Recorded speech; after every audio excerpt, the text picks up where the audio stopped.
राधे राधे सभी के लिए एक और वीडियो के साथ हम आपके साथ फिर से जुड़ चुके हैं और क्लास 12 के विद्यार्थियों के लिए ये बहुत ही अच्छी एक आपके लिए सीरीज चल रही है। इस सीरीज का नाम है केमिस्ट्री पंच, जिसमें हम क्या करते हैं कि हर एक चैप्टर के आपको हर एक चैप्टर के 5 क्वेश्चन सॉल्व करवाते हैं एक वीडियो के अंदर। तो यहाँ पे ये जो हमारा पार्ट है ये अध्याय 1 चल रहा है और अध्याय 1 के 2 पार्ट पहले से आ चुके हैं। ये तीसरी क्लास में ये तीसरा वीडियो अध्याय 1 पे बना रहा हूँ।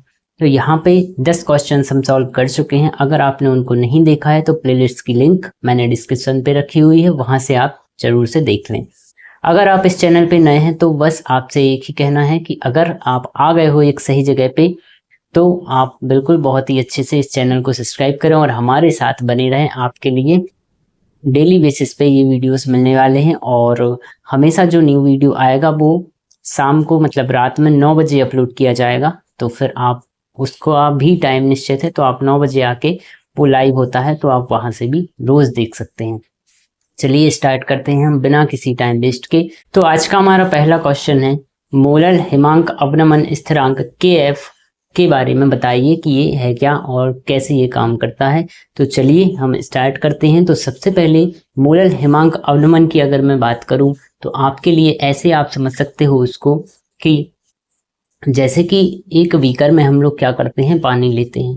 तो ये जो पानी लिया है और अगर इस बीकर को हम ठंडा करते हैं तो ठंडा करने पे क्या होगा, इसमें जो जल है वो जम जाएगा और जमने पर मतलब जमने के लिए इसका जो हिमांक आएगा वो आएगा आपका 0 डिग्री सेंटीग्रेड। मतलब अगर शुद्ध जल है आपके पास बीकर में तो वो 0 डिग्री सेंटीग्रेड पे जम जाता है। क्लियर है, इतना सभी पहले से ही जानते थे। अब होता क्या है कि जब वो 0 डिग्री सेंटीग्रेड पे जम गया तो जमने के बाद फिर इसके बाद हम क्या करते हैं, एक और बीकर लेते हैं और उसमें हम कोई एक विलेय पदार्थ मिला देते हैं। कोई विलेय पदार्थ हमने मिला दिया उस पानी में, मान लीजिए मैंने नमक ही मिला दिया।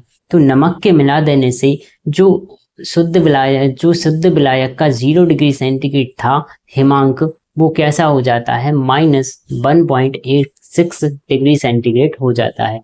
कहने का मतलब ये है कि जो हमारा जल 0 डिग्री सेंटीग्रेड पे जम रहा था अब कैसा हो जाता है, 0 डिग्री सेंटीग्रेड पे नहीं जमता है। उसको जमाने के लिए और अधिक मात्रा में हमें क्या देना पड़ता है, मतलब और अधिक ठंडा करना पड़ता है, तापमान को कम करना पड़ता है। तो ये जो तापमान को हमको कम करना पड़ता है, जितना ज्यादा कम करना पड़ता है उसी को हम कहते हैं कि ये क्या हो गया, ये हिमांक का अवनमन हो गया, मतलब हिमांक कम हो गया। उसी को कहा जाता है मोलर हिमांक अवनमन। तो क्लियर, ये आप समझ गए हो। मोलर हिमांक अवनमन स्थिरांक जब 1 किलोग्राम शुद्ध विलायक में 1 मोल अवाष्पशील विलेय को घोला जाता है तो विलायक के हिमांक में होने वाली कमी को हम KF कहते हैं। इसे क्रायोस्कोपिक स्थिरांक भी कहा जाता है। इसका जो मात्रक होता है वो होता है आपका kg मोल -1, या फिर इसको हम डिग्री सेंटीग्रेड प्रति मोल भी कह सकते हैं। उदाहरण के लिए अगर आप पानी का देखते हो तो पानी का जो KF होता है वो 1.86 होता है। तो यहाँ पे आपको ये याद रखना है, ठीक है। तो ये हो गया आपका मोलर हिमांक अवनमन। मोलर हिमांक अवनमन मतलब सीधी सी बात है, शुद्ध विलायक जो होता है उसका जो हिमांक है उसमें और अधिक कमी आना किसी अशुद्धि के कारण, या फिर कोई अदर पदार्थ हम लोग अदर जो विलेय पदार्थ है वो मिला देते हैं। तो चलिए अब हम बढ़ते हैं सेकंड क्वेश्चन की ओर। और सेकंड जो हमारा क्वेश्चन है वो है आपका एंजियोट्रोपिक मिश्रण। एंजियोट्रोपिक मिश्रण, स्थिर क्वाथी मिश्रण किसे कहते हैं, यह कितने प्रकार का होता है। वह मिश्रण जो निश्चित अनुपात में एक ही तापमान पर उबलता है। वह मिश्रण जो निश्चित अनुपात में एक ही तापमान पर उबलता है, जिसमें द्रव्य व वाष्प का संगठन एक समान रहता है, उसे हम स्थिर क्वाथी मिश्रण कहते हैं। जिसमें वाष्प का संगठन एक समान हो और द्रव्य का मतलब उसमें पदार्थ जो उपस्थित है उसका संगठन एक समान हो, उसे ही हम क्या कहते हैं, स्थिर क्वाथी मिश्रण कहते हैं। स्थिर क्वाथी मिश्रण 2 प्रकार के आपको देखने को मिलते हैं। एक होता है आपका निम्नतम क्वथनांक एंजियोट्रोप, और इसकी क्या खासियत होती है, तो क्वथनांक दोनों घटकों से कम होता है। घटकों के बीच ऋणात्मक विचलन देखने को आपको मिलेगा। और उदाहरण की मैं बात करूं तो एथेनॉल में अगर आप जल मिला देते हो तो एक निम्नतम क्वथनांक एंजियोट्रॉप आपको देखने को मिलेगा। फिर है दूसरा जो मिश्रण होता है स्थिरघाती, वो होता है उच्चतम क्वथनांक एंजियोट्रॉप।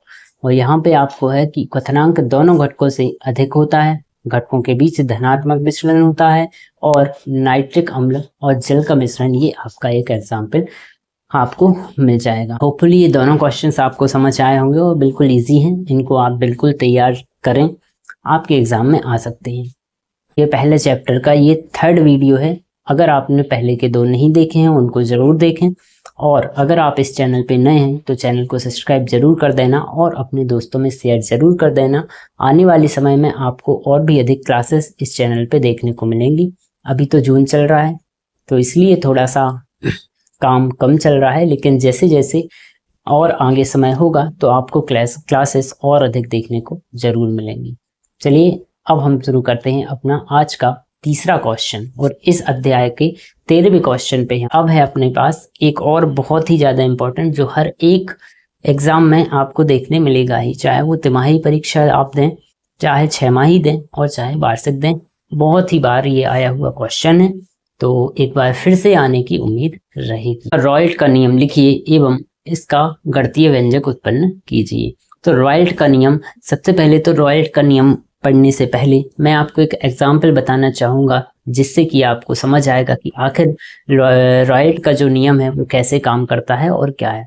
मान लीजिए आपके पास एक बोतल है और बोतल में पानी भरा हुआ है, और जब पानी भरा हुआ है तो फिर वो क्या होगा, धीरे धीरे बाष्प बनकन पे वो दाब लगाएगा, जिससे हम क्या कहते हैं कि वो बाष्प दाब लगाएगा।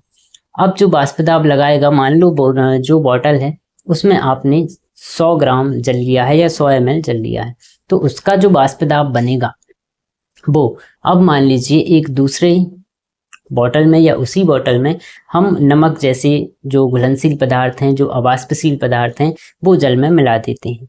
तो अब जल में जैसे ही मिला देते हैं तो उसके कारण जो बाष्प दाब रहेगा, मान लीजिए उस बोतल से में बाष्प दाब लग रहा था 100, बोतल में भी नमक है तो नमक के कारण क्या होता है, बाष्प दाब 100% ना होके 80% रह जाता है।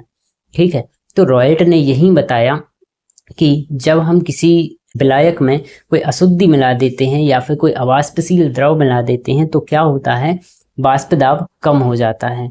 और आइए इसी के बारे में ये नियम है। तो रॉयल्ट का नियम, एक निश्चित तापमान पर एक अवाष्पशील विलेय युक्त विलयन में प्रत्येक वाष्पशील घटक का आंशिक बाष्प दाब उस घटक के मूल अंश के समानुपाती होता है।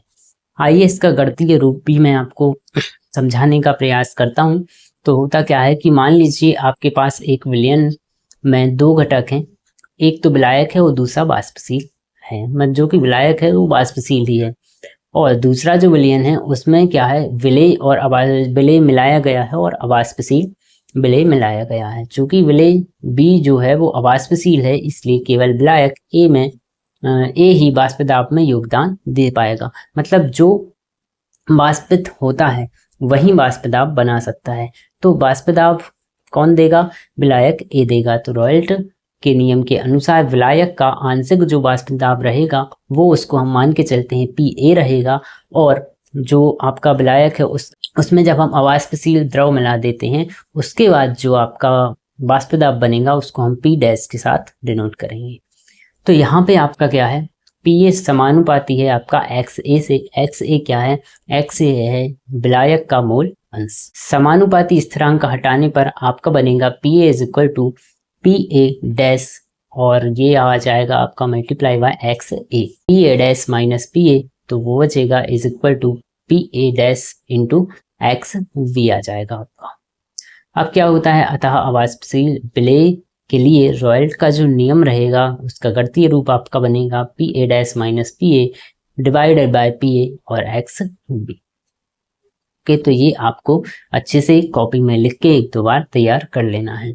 और ये यहाँ पे आपको लिख के दिया है, पी ए डैश क्या है, शुद्ध विलायक का बाष्प दाब, और पी ए क्या है आपका विलयन में विलायक का आंशिक बाष्प दाब, और ये सारी चीज़ें आपको अच्छे से तैयार कर लेनी है। अब हम चलते हैं अपने अगले क्वेश्चन की। अब हम देखते हैं हेनरी का नियम कि स्थिर तापमान पर किसी विलायक द्रव में घुली गैस का मूलंश एक्विलियन के ऊपर उपस्थित गैस के आंशिक दाब के समानुपाती होता है।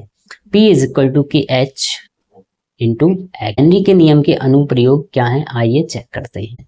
तो होता क्या है कि बोतलों में CO2 गैस की घुलनशीलता बढ़ाने के लिए उन्हें उच्च दाब पर क्या कर दिया जाता है, बंद कर दिया जाता है।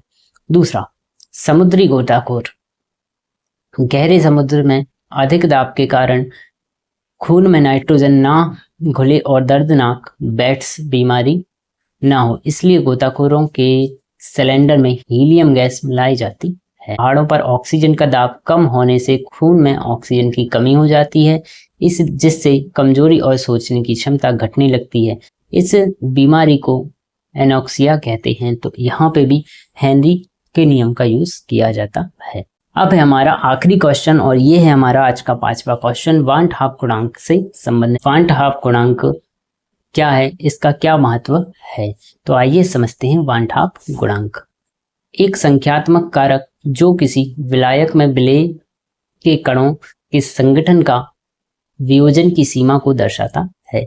मतलब ये है कि जैसे कि कोई विलायक है, उसमें जब हम किसी विलेय को मिलाते हैं तो मिलाने पर हमें ये बताता है, संगठन के वियोजन की सीमा को दर्शाता है। मतलब हमें ये पता चलता है वान हाफ गुणांक से कि अगर हम किसी विलायक में एक विलेय को मिला रहे हैं तो विलेय के जो कण हैं वो आपस में टूटेंगे या जुड़ेंगे या फिर कोई फर्क नहीं पड़ेगा। ये हमें पता चलता है किससे, वान हाफ गुणांक से।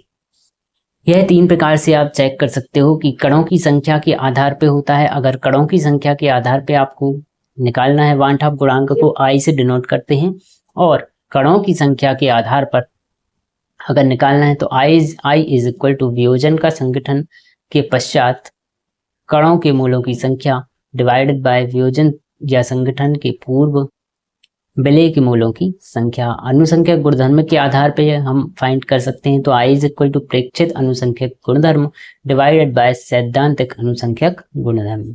फिर इसके बाद है अनुभार के आधार पर, तो सामान्य अनुभार डिवाइडेड बाय असामान्य अनुभार। तो वान हाफ गुणांक जिसे हम I कहते हैं, I इज इक्वल टू 1 रहता है।